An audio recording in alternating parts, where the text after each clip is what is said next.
What would you do if the grass moved behind you? Not in a movie, not in a game, but 100,000 years ago.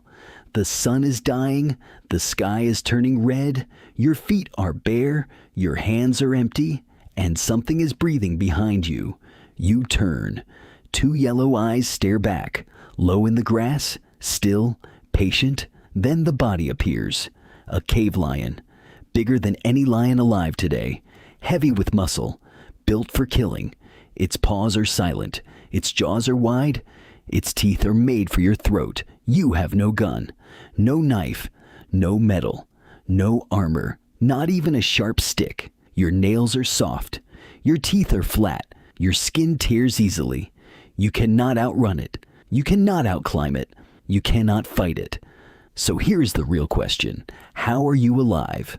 How did your ancestors survive a world where almost everything was stronger than them?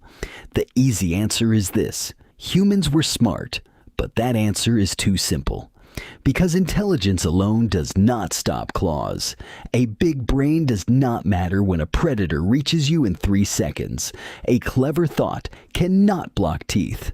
So the deeper answer is darker. For most of our story, humans were not the hunters. Humans were the hunted. We were meat that learned to think. We were prey that learned to remember. We were weak animals trapped in a world ruled by monsters. And the first proof came from a child. In 1924, a scientist named Raymond Dart studied a skull from South Africa. It belonged to an early human ancestor, a child. Only about 3 years old, the skull had 2 holes through the eye sockets. The spacing matched the canine teeth of a leopard. This was not a random death. This was not a fall. This child had been taken, dragged, killed, eaten.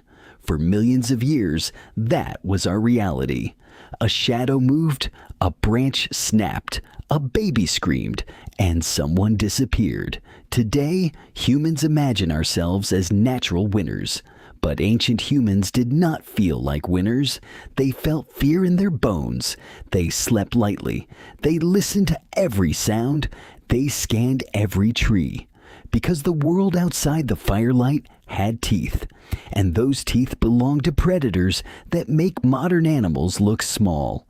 One of them was Smilodon, the saber-toothed cat. It was not just a bigger cat. It was a nightmare built from muscle. It could weigh hundreds of pounds. Its body was thick. Its front legs were powerful. Its mouth carried long curved canines. Those teeth were not for chewing. They were for ending things. Smilodon did not need a long chase. It waited, near water, near paths, inside grass. Then it exploded forward. One burst, one pounce, one bite. The false answer is that our ancestors escaped by running, but that is wrong. You do not outrun an ambush predator. You do not negotiate with a mouth full of knives. If Smilodon reached you first, you were gone. Then there was the short-faced bear, a giant that could stand taller than a person by far. Long legs, huge skull, massive body. Not a slow forest bear, not a berry-eating wanderer. This was a meat machine, a predator made for open land. Imagine seeing it in the distance. At first it looks like a moving hill. Then the hill turns. Then it runs. Your body knows the truth before your mind does. You are not the fastest thing here. You are not the strongest thing here. You are not even close. Then came the cave hyenas, bigger than modern hyenas, stronger, heavier, with jaws that could crush bone. They did not need to cut meat carefully. They broke the skeleton itself. They opened bodies like containers, and they did not hunt alone. They came as a group, in the dark, laughing, calling, circling. The false answer is that humans survived because predators hunted other animals instead, but that is not enough. Predators do not ignore easy food. A slow child is easy food. A wounded elder is easy food. A sleeping camp is easy food. Ancient humans were on the menu. Dire wolves ran in packs. Cave lions hunted in groups. Giant cats waded near water. Huge birds in some places could strike like living axes. Every land had its own fear. Every migration brought a new mouth. Every forest had eyes.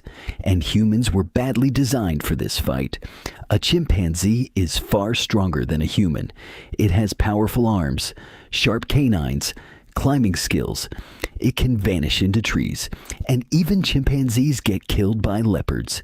Now look at us.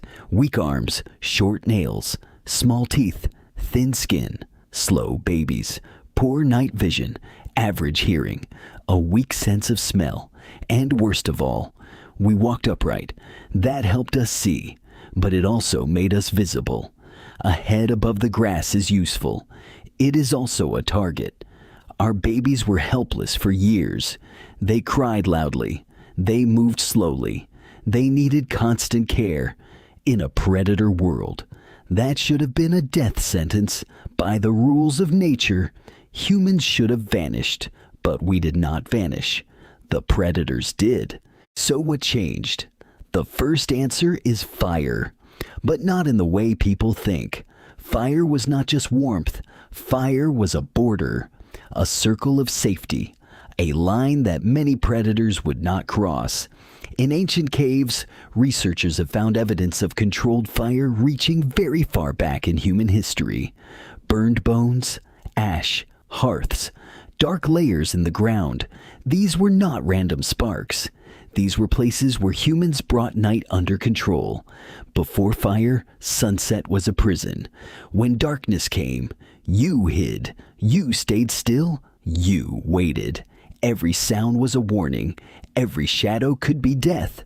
After fire, darkness changed. The night did not belong only to predators anymore. A campfire made eyes visible. It pushed animals back. It gave hands something to work beside. It gave frightened minds time to think. And time was everything. That is the deeper reveal. Fire did not just keep bodies warm. It changed the human schedule. It gave our ancestors extra hours. Hours to shape tools. Hours to repair weapons. Hours to teach children. Hours to tell others where danger lived. Hours to turn fear into memory. And fire gave us cooked food. Cooked meat was softer. Cooked plants were safer. Cooked food gave more usable energy. More energy helped feed bigger brains. Bigger brains helped make better plans. Better plans helped keep people alive. But fire alone did not save us. A flame can die. Rain can fall. Wood can run out. Predators can wait. So humans needed another weapon. A weapon hidden inside the body. Endurance. The false answer is that humans became faster. We did not. We are terrible sprinters compared with many animals. A big cat can burst forward with terrifying speed. A horse can leave us behind. A deer can vanish over open ground. But humans had a strange advantage. We could keep going. Not for seconds. For hours. Our bodies sweat. Our legs store energy well. Our heads stay steady when we run. Our hands are free. We can breathe in rhythm. This created one of the strangest hunting methods on Earth. Persistence hunting. You do not sprint after the animal. You follow it. You keep it moving. It runs away. You jog. It stops. You arrive. It runs again. You keep coming. The animal heats up. It cannot cool itself while running. It grows weak. Its legs shake. Its mouth opens. Its body fails. Then a human walks close. Not because he was stronger. Not because he was faster. Because he refused to stop.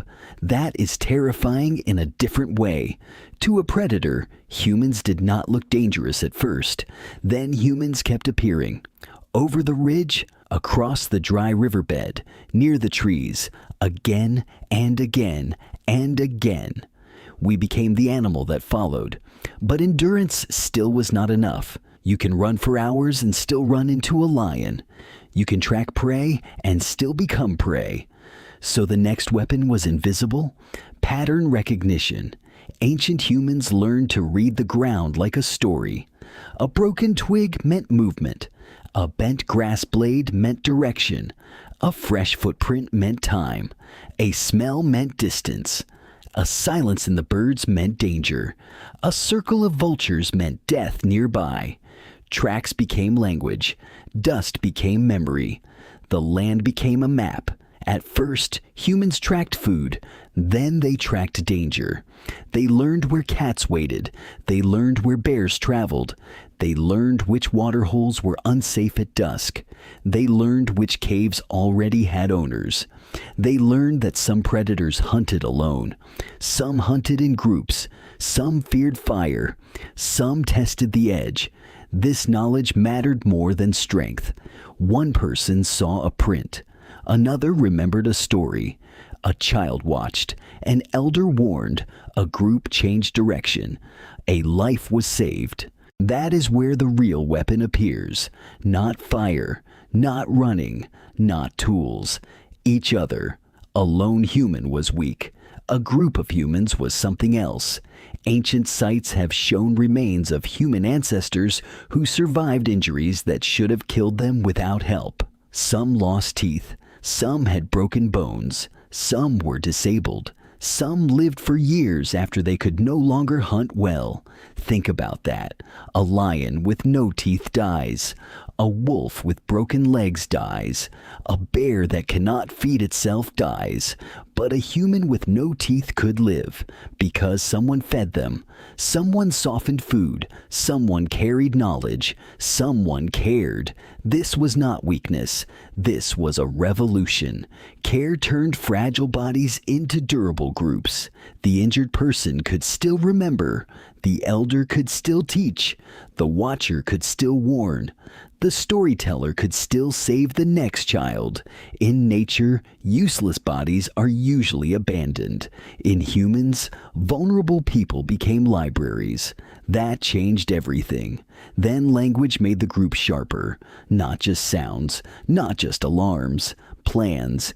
You go left, I go right. Wait near the rocks. Push it toward the cliff. Do not drink there at sunset. The big cat returns after dark. This was power no predator had.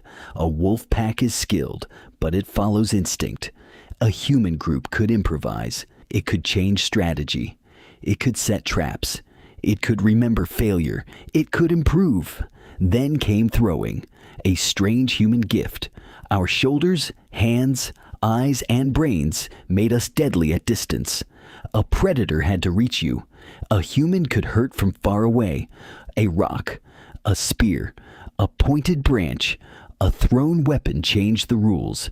Suddenly claws had a problem. Teeth had a problem. Muscle had a problem. Because 5 humans did not need to bite a cave lion. They only needed to stand together, aim, throw, and keep their distance. Wooden spears found in Europe show that ancient humans were making balanced hunting weapons hundreds of thousands of years ago. These were not random sticks. They were shaped, designed, thrown. A creature with weak hands had turned wood into reach. This was the moment fear began to reverse. For millions of years, humans watched predators from the shadows. Then, predators began watching humans. Because a group around fire was dangerous, a group with spears was dangerous, a group with memory was dangerous. And then, something even bigger happened. Humans spread out of Africa, into Europe, into Asia, into Australia, into the Americas. Every new land had giant animals, huge mammals, massive birds, ancient cats, bears, hyenas, wolves, creatures that had ruled for ages. But after humans arrived, many of them disappeared. Climate changed too. The world warmed, habitats shifted, ice retreated, food chains broke. So the truth is not simple. Humans were not the only cause everywhere, but the pattern is hard to ignore.